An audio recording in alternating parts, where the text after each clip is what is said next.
Welcome to the Eye Opener. I'm your host, Michael Lewis. Biden and a group of senators have reached a bipartisan infrastructure deal. Both sides compromised, but this is not the end of the story. Not even close. A woke Minnesota restaurant is adding a 15% equity charge to all bills. How is it going to justify it? A scientist discovered the NIH deleted vital COVID-19 data in June last year upon a Chinese researcher's request. Governor Gavin Newsom recall is now official. His recall election will be held in 90 days. Okay, my friends, let's take a closer look together. Joe Biden and a bipartisan group of senators on Thursday announced they had agreed on an infrastructure proposal. Biden said both sides made serious compromises. The deal is for $1.2 trillion over 8 years. It doesn't include the human infrastructure component in the original bill, such as elderly care. It also doesn't contain a gas tax increase and electric vehicle fees. Biden praised the bipartisan effort, reflecting consensus and the heart of democracy. However, this is not the end of the infrastructure saga. To get the infrastructure deal to work is now more complicated. In a separate press conference yesterday, Biden told reporters he's also waiting for a budget resolution bill to come to him. If that doesn't come, he's not signing the infrastructure deal. It's a tandem, he said. There's always a catch. It turns out there's a second partisan part of the deal, which could be 6 times more costly than the bipartisan piece. The Democrats would put everything they couldn't get in the first package into the second. Since no Republicans voted for Biden's original $2.3 billion infrastructure proposal, the GOP will definitely turn down the second package. So that's why Senate Majority Leader Chuck Schumer is working hard on a budget process to bypass the filibuster. Democrats are serious about passing a giant second package without Republican support. Is it still the heart of democracy? The second track defeats the whole purpose of the bipartisan effort. This isn't a smart idea for the Democrats, since it'll likely prevent anything from passing. Moving on to another important issue, the border. Kamala Harris is in El Paso, Texas. Her long-awaited trip isn't a sincere effort to address the issues, though. She started off on the wrong foot. First, almost every Harris critic noted she only conceded to visit the border after Trump made his plan to go. Second, she's heading to the wrong place. Harris should be going to any of the hardest hit Rio Grande Valley cities like McAllen or Rio Grande City in the southernmost tip of Texas. Instead, she's off in El Paso in the far west of the state. Third, Harris herself didn't announce or even mention the trip. It seems obvious that the current administration doesn't want to emphasize the significance of the visit. Why, you might be asking? Well, Senator Marco Rubio had some very insightful comments. Well, I think first they don't want to highlight the border. It's a very sensitive topic in the far radical fringe of their own base. There are people in the base of the Democratic Party that actually thinks there should be no border. That if people show up, you should just allow them in. I mean, there are people that argue that. And in fact, Vice President Harris, when she was running for president, basically made the argument that we shouldn't be turning people away who arrive in the U.S. Looking for help. So I think any visit to the border and any visit that highlights not just the crisis, but any efforts to stop the flow is going to be controversial in the base of their own party. When she went to Guatemala and said, do not come. Now, that's the opposite of what she said for months while running for president. But when she said that, there were people in her own party that went bonkers about that, okay? Because that's not their attitude. Their attitude is, if you show up, you get to stay. There are people that believe in that, and they're very active in the Democratic Party. Staying with the border issue, the Biden administration has gone ahead and pushed out the head of Border Patrol, Rodney Scott, to install its own choice. Scott, a 29-year-old veteran, was appointed chief in January 2020. On June 23rd, just the other day, he posted on Facebook that he had received his 3R letter. The letter informs senior employees of directed reassignment. The recipient then has 3 options: relocate, resign, or retire. While it isn't disciplinary action, the government doesn't have to provide a reason either. Scott told his followers the letter was just a formality, so the new administration can place the person they want in the position. In fact, Scott's departure from the high-profile law enforcement role was anticipated for months. There have been clashes between Biden's administration and top CBP officials, including the chief. These officials made no secret of their support for former President Trump and his tough anti-immigration policies. In recent years, Scott has supported the border wall. He told NPR in 2019 that he couldn't make a measurable impact on the flow of illegal immigrants across the border until they installed a barrier. During an interview at Rio Grande Valley last year, the chief said every mile of the border wall allows the agents to cover a greater area each day. Scott is also tough on crime. He goes into the field frequently to assess the situation firsthand. Last week, he said that the massive migration influx on the southern border is driven by the same criminal organizations that smuggle in drugs and other contraband. However, the role of drug cartels and human smugglers in the border crisis is something the current administration barely mentions. It has, in fact, avoided the humanitarian disaster. Those very same humanitarian concerns were their main accusations against the previous administration during the presidential race. Border Patrol Deputy Chief Raul Ortiz will assume the role of the chief. Under the new equity umbrella, a restaurant in Minneapolis, Minnesota is penalizing its customers. Broders Pasta Bar, a fine dining Italian restaurant, announced it's adding a 15% benefits and equity charge to all bills to address racist tippers. Racist tippers are actually not the only reason for the charge. On its website, Broders has a page called Benefits and Equity to explain this additional charge. First, the restaurant claims historically, restaurants have relied on customer tipping to supplement the wages of its customer-facing service staff. Many states have allowed reduced minimum wages for service staff in the form of a tip credit.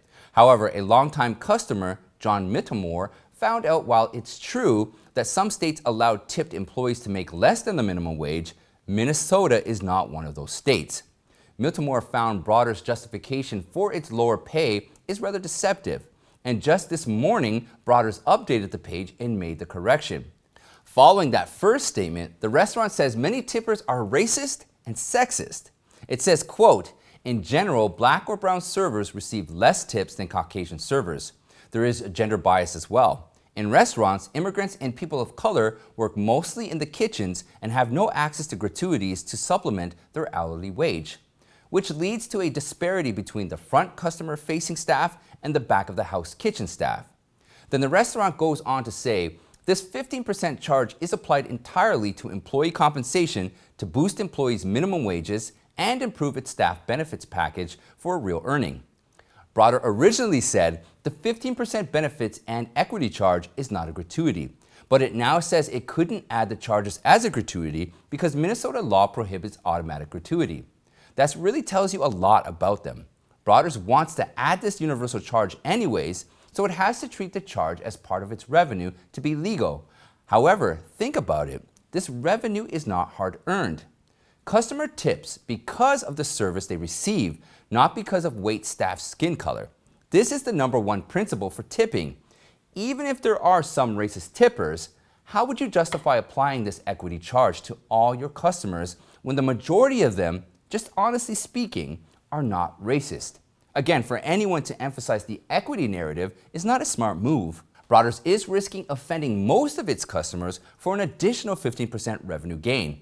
But the end result would likely be negative because customers would probably leave. There are plenty of restaurants out there. Mittemore points out if Broders doesn't feel its kitchen workers are earning enough, he should simply pay them more.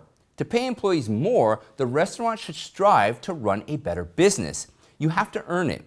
You can't expect others to compensate you for your own weaknesses. Now, before we continue, please hit that like button and subscribe. And most importantly, share this video with your friends and family. Word of mouth is the most effective way to spread the truth. And if you want to support the Eye Opener, please consider donating to the show or purchasing a mug that matters. You can find a link in the description below. Your support is greatly appreciated. Salute. A leading virologist discovered that the National Institute of Health deleted early gene sequences of COVID-19 cases upon the request of a researcher in China. The NIH confirmed the scientist's findings to the Wall Street Journal. The NIH explained, submitting investigators hold the rights to their data and can request withdrawal of the data. The virologist is Dr. Jesse Bloom at the Fred Hutchinson Cancer Research Center in Seattle. In his new paper posted on Tuesday, Bloom says the missing data includes samples collected from people hospitalized in Wuhan in January and February of 2020. Although some of the deleted information is still available elsewhere, scientists typically look for genetic data in major databases, such as the one the NIH maintains. Bloom points out one challenge in investigating the virus origins is the scarcity of data from early cases in Wuhan. He says removing the data gave a somewhat skewed picture of the virus circulating before it developed into a global pandemic. So far, there has been very little data from January and February of last year. Bloom suggests one possible reason we haven't seen more data on the virus is the scientific community hasn't made the effort to put it out. Some scientists are now questioning if there's other COVID-19 data that has been purged. The NIH claimed Chinese researchers had submitted the same data in March 2020. So that means the request to delete the alleged copy came in June 2020. By that time, it was crystal clear that the CCP wasn't transparent about the pandemic. The deletion of this key data by the NIH tells you it isn't serious about finding the origins either. Or it's rather a conflict of interest, because remember, for years, the NIH was funding the coronavirus research at the Wuhan lab through NIAID, led by Dr. Fauci. While the probe of the virus origins continues, an investigation of NIH funding and Dr. Fauci is absolutely necessary. More importantly, the CCP must be held accountable. Well, if the Biden administration won't take immediate action to hold the regime accountable, Republicans will. On Wednesday, House Minority Leader Kevin McCarthy laid out an 8-pillar plan targeting the CCP and other regimes to ensure Americans get the accountability and transparency they deserve. We can no longer wait for this Democrat majority to get to the bottom of where this virus came from. So that's why we have proposed 8 pillars that will deliver the transparency and justice all Americans are calling for, and the world. The first item that McCarthy stated was the introduction of legislation compelling the U.S. government to declassify intelligence relating to the origins of the virus. America has to move forward and ban funding of any gain-of-function research in China and end NIH funding of foreign adversaries, including China, North Korea, Iran, and Russia. House Republicans would also overhaul the World Health Organization and demand leadership replacement. And more visa restrictions and sanctions will be imposed on Chinese officials. Moreover, the international community needs to come together and call for a new venue of the 2022 Winter Olympics. McCarthy said holding the Olympics in Beijing would be a reward for the CCP that covered up a pandemic which has caused nearly 4 million deaths worldwide to date. Next week, Republican lawmakers on the coronavirus subcommittee will hold a hearing with experts and scientists about information on the origins of COVID-19. Houston Methodist, the hospital at the center of controversy over its vaccine mandate, confirmed that over 150 employees either resigned or they were fired for not taking the vaccine. Jennifer Bridges, a registered nurse, was fired.